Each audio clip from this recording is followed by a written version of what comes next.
Kumain ako rito sa restaurant dito sa tapat ng hotel namin. At ito yung okay. Mag-isa ako ngayon dito sa restaurant. Tumalis na yung driver namin. At yun yung hotel namin sa labas. Hotel Venuas. So kakain muna ako.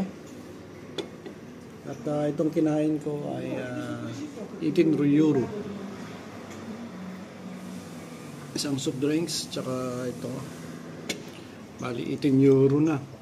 Ang 1 euro, 66 pesos. Nako, ang mahal.